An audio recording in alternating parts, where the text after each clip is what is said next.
दुनिया की सियासत में आज फिर एक ऐसा मोड़ आया है जहां शब्दों की तलवारें खिंच चुकी हैं और इशारों में ही बड़े बड़े संदेश दिए जा रहे हैं। वैश्विक मंच पर एक बार फिर से अमेरिका अपनी पुरानी शैली में दबाव बनाने की कोशिश करता नजर आ रहा है और इस बार निशाने पर है ईरान।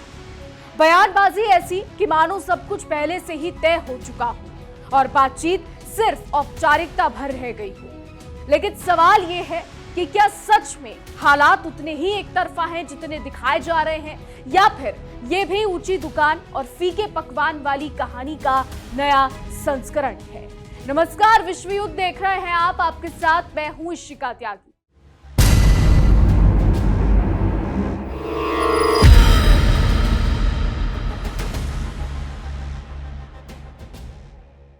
अमेरिकी राष्ट्रपति डोनाल्ड ट्रंप ने इस्लामाबाद में होने वाली अमेरिका ईरान बातचीत से पहले ही अपनी शर्तें साफ कर दी। उनका कहना है कि किसी भी समझौते में ईरान के परमाणु हथियारों को पूरी तरह खत्म किया जाना जरूरी है। उन्होंने बड़ी बेबाकी से कहा कि कोई परमाणु हथियार नहीं, यही 99% बात है।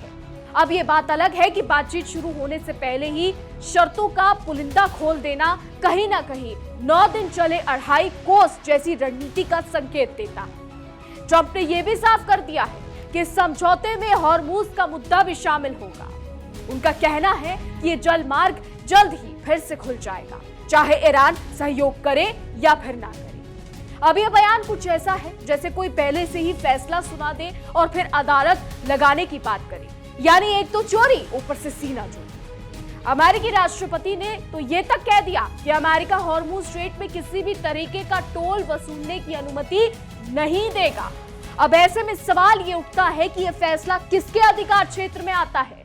लेकिन अमेरिका का अंदाजा हमेशा से यही रहा है, जिसकी लाठी उसकी भैंस, और वही पुराना राग यहां भी ट्रंप और अमेरिका की तरफ से सुनाई दे रहा है।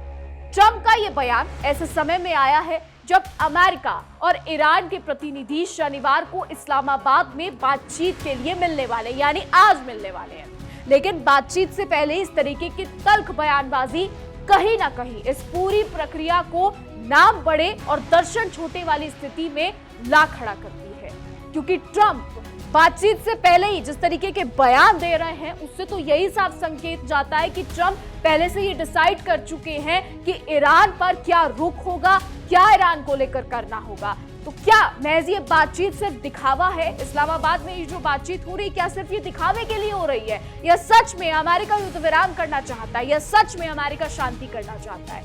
अब ट्रंप ने अपने बयान में यह भी दावा कर दिया है कि ईरान फौजी तौर पर हार चुका है। उन्होंने कहा कि हॉर्मुज स्ट्रेट अपने आप खुल जाएगा और अमेरिका इसे किसी डील के साथ या उसके बिना भी खोल देगा। अब ये दावा सुनकर ऐसा लगता है कि मानो मैदान में खेल शुरू होने से पहले ही विजेता घोषित कर दिया हो, क्योंकि खुद के मियां मिट्ठू बनना शायद इसे ही कहता है जो ट्रंप कहते हैं, क्योंकि ट्रंप अपनी तारीफें खुद यहाँ पर करते नजर आते हैं। कुछ समय पहले तक ट्रंप ये कह रहे थे कि उन्होंने 8 देशों के युद्ध रुकवा दिए, उसके बाद ईरान पर खुद ही भाई साहब ने हमला कर दिया। और अब सवाल ये उठता है कि अगर इस्लामाबाद में बातचीत के लिए जेडी वेंस को भेजा है तो फिर डोनाल्ड ट्रंप ये बयान क्यों दे रहे हैं? क्या डोनाल्ड ट्रंप पहले से ही जानते हैं कि इस्लामाबाद में जो बातचीत हो रही है वो बेकार में हो रही है और जो डिसीजन लेना है वो पहले से ही ले लिया गया है? महज हर कोई जानता है कि कंगाल पाकिस्तान के इस्लामाबाद में जो बातचीत हो रही है वो सिर्फ दिखावे के लिए हो रही है, क्योंकि अगर सच में मध्यस्थता करनी होती तो ट्रंप इतने बड़े बड़े बयान नहीं देते।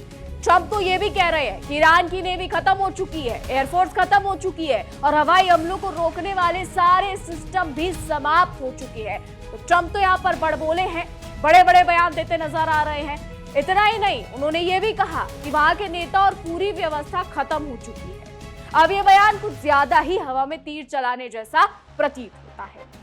ट्रंप ने यह भी जता दिया है कि प्रक्रिया काफी तेजी से आगे बढ़ेगी और अगर ऐसा नहीं होता है तो अमेरिका किसी न किसी तरीके से इसे पूरा कर ही लेगा। यानी यहाँ पर चेतावनी भी दे दी है, धमकी भी दे दी है, मध्यस्थता की बात भी कर दी है और साथ ही साथ दुनिया को यह भी दिखा दिया है कि हम तो शांति चाहते हैं। यानी ट्रंप शांति का ढिंढोरा तो पीट रहे हैं, लेकिन अलग ही अलग अमेरिका अपने दिमाग में कुछ और पका रहा है। एक तरफ इस्लामाबाद में बातचीत के लिए जा रहे हैं तो दूसरी तरफ बड़े बड़े बयान यहाँ पर बैठकर दे रहे हैं। तो ये चेतावनी कम और एक तरफा घोषणा ज्यादा लगती है, जैसे कोई पहले से ही तय कर चुका हो कि क्या होना है। तो अब नाच ना जाने आंगन टेढ़ा वाली बात यहां भी झलकती साफ नजर आ रही है। लेकिन यहां पर एक सवाल और उठता है, और वो क्या है चलिए बताते हैं। तो यहां पर नेतन्याहू की भूमिका को समझना भी बेहद जरूरी है कि आखिर नेतन्याहू क्यों इस युद्ध को जारी रखना चाहते हैं। और बड़ा सवाल यहां पर यह भी है कि अगर बातचीत हो रही है तो क्या ट्रंप जो ये बयान दे रहे हैं ये नेतन्याहू के दबाव में आने के कारण दे रहे हैं,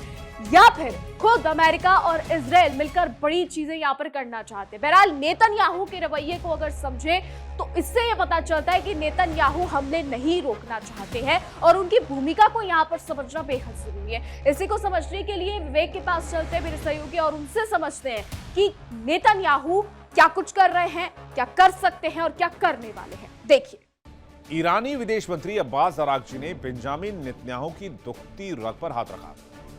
अरागची ने साफ कहा कि अगर इजराइल जंग जारी नहीं रखेगा तो बेंजामिन नेतन्याहू को जेल जाना होगा और इसी वजह से बेंजामिन नेतन्याहू लगातार जंग लड़ रहे हैं।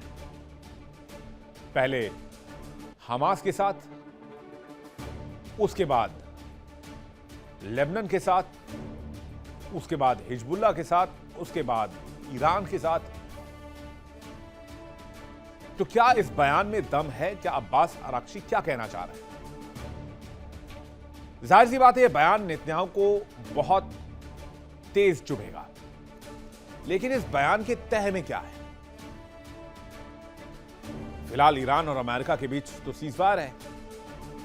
14 दिन की कथित सीजफायर हुई है जिसमें दोनों ओर से हमला न करने की बात की गई है, लेकिन इजराइल ने इसे कुछ ही घंटों में तार तार करके रख दिया, जिसके बाद अमेरिका और ईरान के बीच तनाव फिर से बढ़ गया। तनाव के बीच एक और तनाव को जन्म देना। आखिर नेतन्याहू ने लेबनान पर क्यों हमला किया? आखिर नेतन्याहू क्यों नहीं चाहते कि इस इलाके में शांति आए? इस खबर को समझने के लिए आपको नेतन्याहू के अभी तक के पॉलिटिकल करियर और उनके एलिगेशंस को खंगालना होगा। आइए इस खबर को डिटेल से समझते हैं। कहते हैं इजराइल में रविवार से उनके खिलाफ चल रहे भ्रष्टाचार के मामलों की फिर से सुनवाई शुरू हो सकती है और माना जा रहा है कि इस दौरान उनके खिलाफ सजा का ऐलान भी किया जा सकता है। इसलिए अब्बास अरागची नेतन्याहू को निशाने पर ले रहे हैं और अब्बास अरागची जो हैं वो कूटनीतिक चाल भी चल रहे हैं, क्योंकि इजराइल के अंदर ही लोगों का जो सेंटिमेंट है वो बेंजामिन नेतन्याहू के खिलाफ है। तो अब्बास अरागची ने नेतन्याहू पर निशाना साधा। उन्होंने कहा कि युद्ध विराम अच्छी तरीके से लागू हो गया तो नेतन्याहू को जेल जाना पड़ेगा और बाकी की बची खुची जिंदगी जेल के पीछे गुजारनी पड़ेगी। ईरान से सीजफायर के बाद लेबनान पर हमला, जेल जाने के डर से जंग चाहते हैं नेतन्याहू, रिश्वत, धोखाधड़ी जैसे कई गंभीर आरोप नेतन्याहू पर चल रहे हैं। यानी मिडिल ईस्ट में शांति की हर संभव कोशिश जारी है, लेकिन इस कोशिश पर इजराइल बार बार पानी फेर देता है। अब आप देख लीजिए कि इस्लामाबाद में बातचीत होनी थी, लेकिन इस्लामाबाद में बातचीत से पहले इजराइल ने लेबनान पर ताबड़तोड़ मिसाइल ठोके और 10 मिनट में 100 मिसाइल दागे। नतीजा क्या हुआ? ईरान भड़क गया और वो इस्लामाबाद पीस टॉक से पीछे हट रहा है। क्यों कर रहे हैं नेतन्याहू ऐसा? कहते हैं रविवार से नेतन्याहू के लंबे समय से चले आ रहे भ्रष्टाचार केस की फिर से सुनवाई होने जा रही है, जब तक कई बार जंग की वजह से टाली जा चुकी है। बहुत शुक्रिया विवेक आपका। और इसी बीच आपको बता दें, अमेरिकी उपराष्ट्रपति जेडी वेंस ने भी तेहरान को लेकर कड़ा रुख अपना दिया है। जी हाँ, जेडी वेंस पाकिस्तान पहुंचे थे और अब पाकिस्तान पहुंचने के बाद तेहरान को लेकर बड़ा रुख जेडी वेंस ने भी अपना दिया है। इस्लामाबाद रवाना होने से पहले उन्होंने कहा था कि अगर ईरान ईमानदारी से बातचीत करेगा तो अमेरिका सहयोग के लिए तैयार है, लेकिन अगर ईरान ने कोई चाल चली तो अब उसे सख्त जवाब मिलेगा। ये जेडी वेंस यहां पर कहते नजर आ रहे हैं। जेडी वेंस का ये बयान साफ तौर पर यह दर्शाता है कि अमेरिका बातचीत की मेज पर भी दबाव की राजनीति से पीछे हटने को तैयार नहीं है। यानी एक तरफ बातचीत और शांति के दूत बन रहे हैं और दूसरी तरफ यहाँ पर दबाव डालते नजर आ रहे हैं न सिर्फ अमेरिका के राष्ट्रपति बल्कि अमेरिका के उपराष्ट्रपति जेडी वेंस भी यहाँ पर दबाव की राजनीति करते नजर आ रहे हैं। उनका ये लहजा कुछ ऐसा था जैसे पहले से ही शक की नजर से देखा जा रहा हो।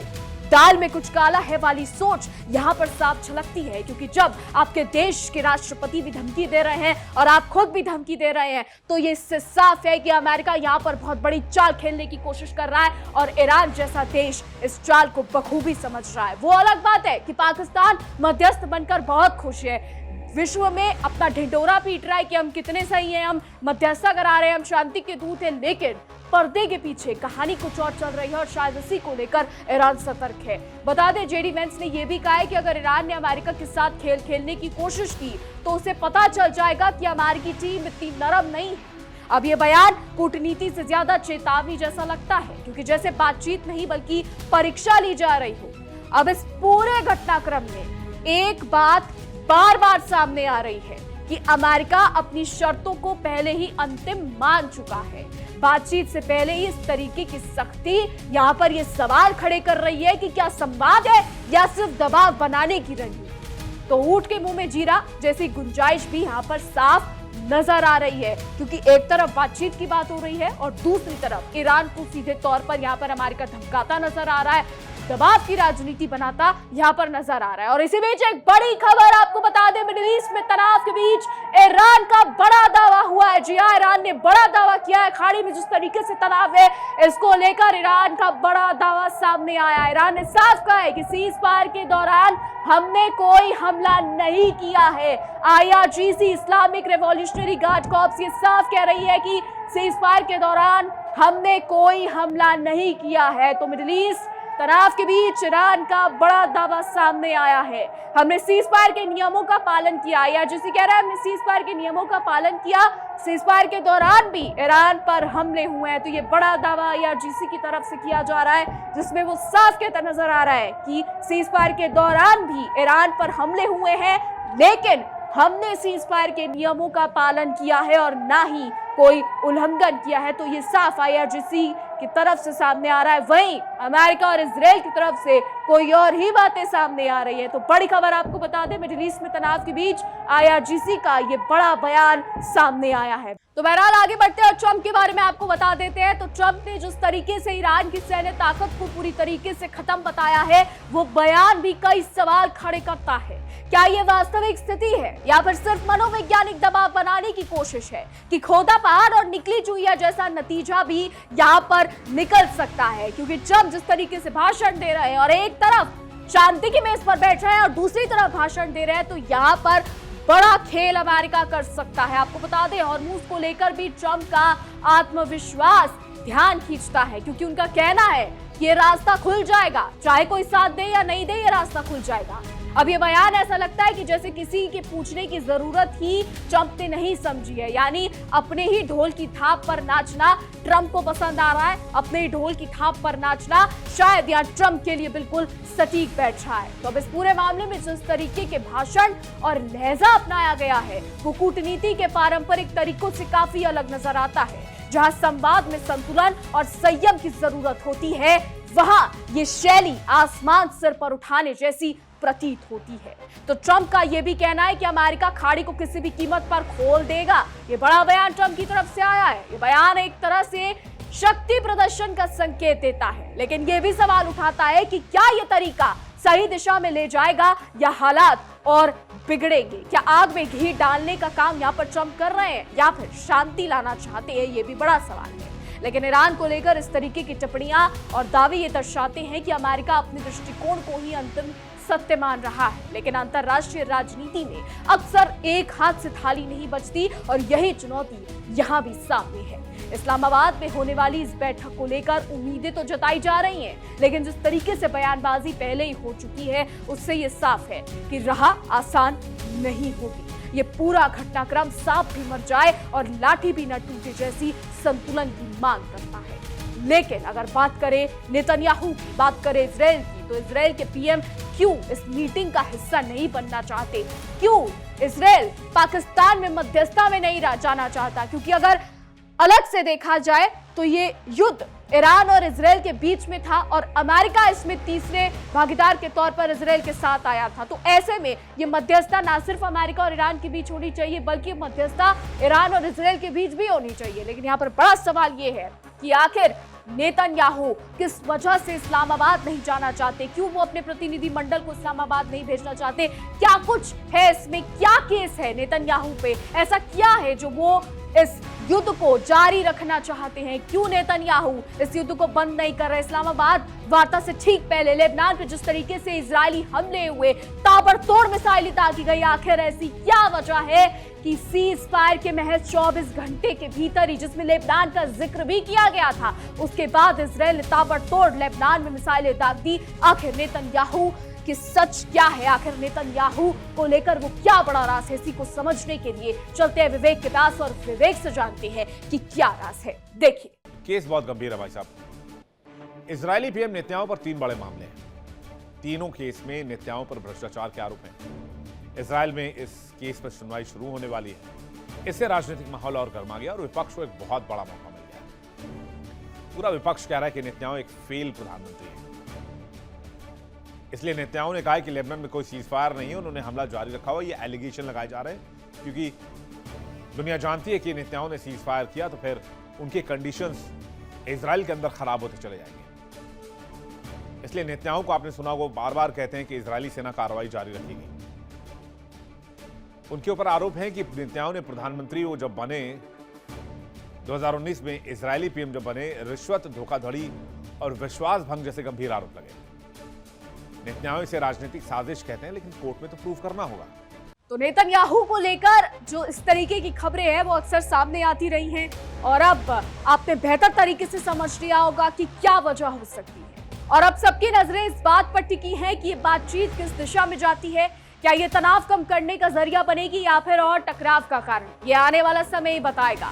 लेकिन फिलहाल जिस तरीके से अमेरिका की ओर से बयान दिए जा रहे हैं वो ये जरूर दर्शाते हैं कि जितनी चादर हो उतने ही पैर फैलाने की साख शायद यहाँ नजरअंदाज की जा रही है, क्योंकि दोनों तरफ से बयानबाजी जो है वो जारी है। तो कुल मिलाकर ये पूरा मामला सिर्फ एक बातचीत नहीं बल्कि ताकत, रणनीति और दबाव की राजनीति का आईना बन चुका है, जहां हर शब्द अपने आप में एक संदेश है और हर बयान के पीछे एक बड़ा संकेत छिपा हुआ है। तो पाकिस्तान की राजधानी इस्लामाबाद में अमेरिका ईरान के बीच शांति वार्ता शुरू होने से ठीक पहले ही अब ईरान के अंदर भी गहरी फूट पड़ती नजर आ रही है, क्योंकि ईरानी संसद के स्पीकर मोहम्मद बागेर गालिबाफ अपनी ही सेना यानी Islamic revolutionary guard corps IRGC के मौजूदा नेतृत्व से टकराव के बावजूद उच्च स्तरीय प्रतिनिधि मंडल का नेतृत्व करते हुए शुक्रवार रात इस्लामाबाद पहुंच गए हैं। एक तरफ तो ट्रंप के बयान आ रहे हैं, दूसरी तरफ IRGC में भी फूट पड़ने की खबर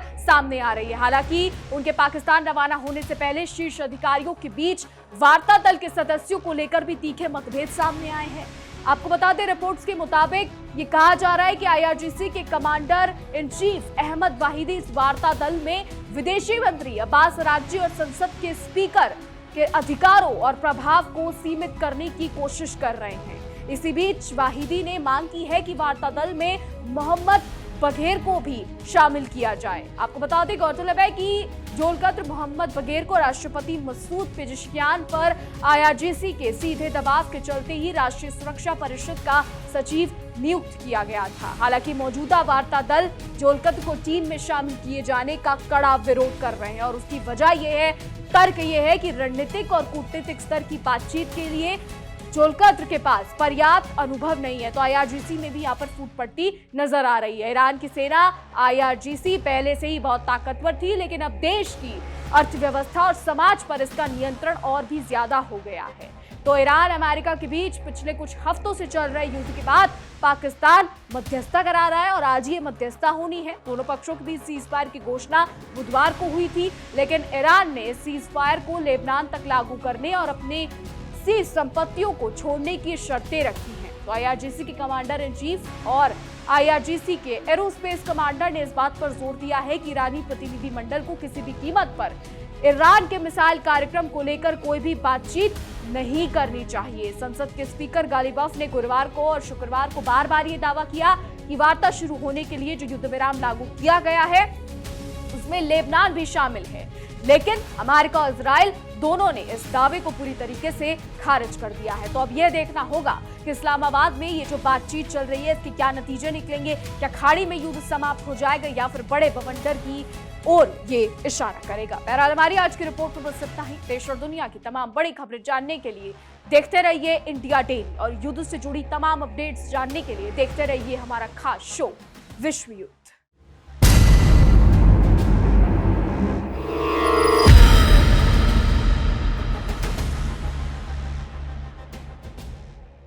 देखिए इंडिया डेली 24/7 अब आपकी स्मार्ट टीवी पर। इंडिया डेली मौजूद है सभी डिजिटल प्लेटफॉर्म पर लाइव और लगातार।